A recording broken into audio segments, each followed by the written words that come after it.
Johnson & Johnson family of companies. 125 years caring for the caregivers.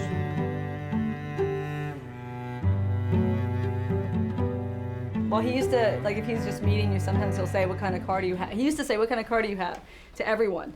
So his therapist has been working on to ask, what's your name first, at least. I mean, he's funny, and he has a great sense of humor. He's cuddly, he's very affectionate, loves cars. He can go out and name whatever make, model car you have. Very intelligent. He's just a joy. He's a joy to have. He really is. We have one of those, it's those practical jokes he likes now, and they're like the little mixed nuts that the snake jumps out, and he'll hide it in the cabinet. He's like, oh, Mom, wouldn't you care for some salted mixed nuts? And like 5 times a day I'll have to go in and act like I opened it so the snake will come out. So he's hilarious. He's really funny.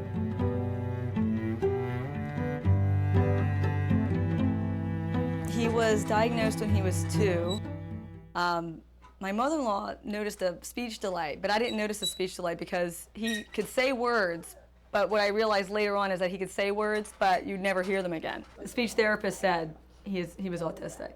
The speech delay was so severe that he would tantrum all day long. It was screaming all day long. I'm talking 12 tantrums a day, and they could go for 2 hours straight screaming, and then he'd scream all night long too. And there's like an 8-month stretch where he would wake up screaming and running to the house screaming.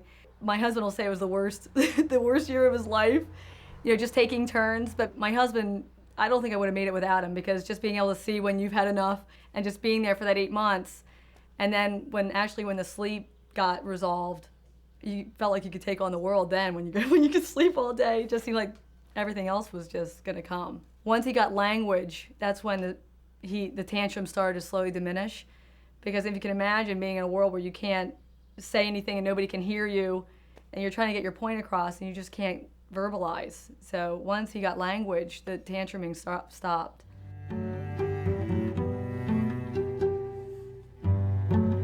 And I think that was the biggest thing that was going to worry me about other children, how they were going to treat him. Because sometimes they have behaviors that are not, like even Ryan still will have, some music will hurt his ears, and if we go to a party and they're playing music, we have to ask them to turn the music off.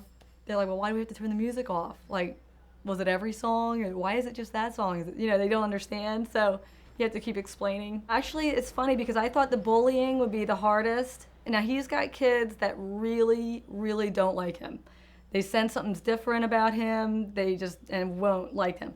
But he has even more kids that are compassionate and caring and will play with him and understand better.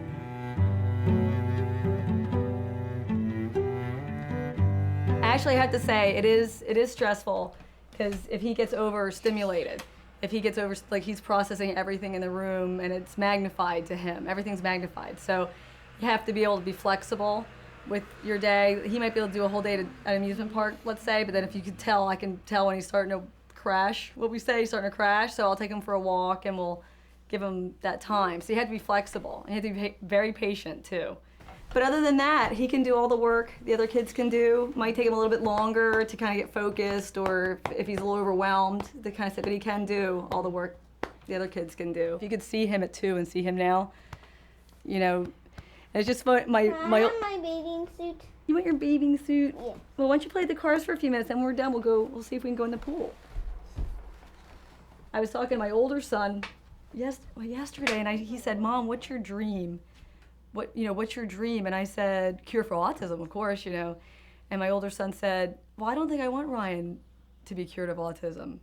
And I said, well, why not? And he said, because that's what makes him special, and that's what makes him him, and he's had it all his life, and he's been groundbreaking in school. They didn't integrate children. Like Ryan would never be able to go to regular school maybe 5 years ago. This is like new. So Bobby thinks this is groundbreaking, that he's actually educating people and getting them to learn. And he said, well, maybe that wouldn't be such a good thing to cure him. But I said, we still want to cure him, but there's a really good thought too. It is part of him, but to accept his autism too. And I think that's what a lot of parents do, is you're constantly trying to hide, trying to stifle, no, you're bad.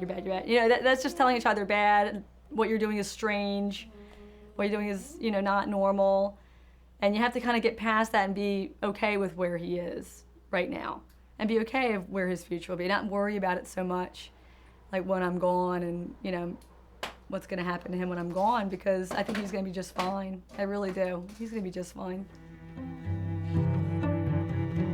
This program was brought to you by Johnson & Johnson in association with Good News Broadcast.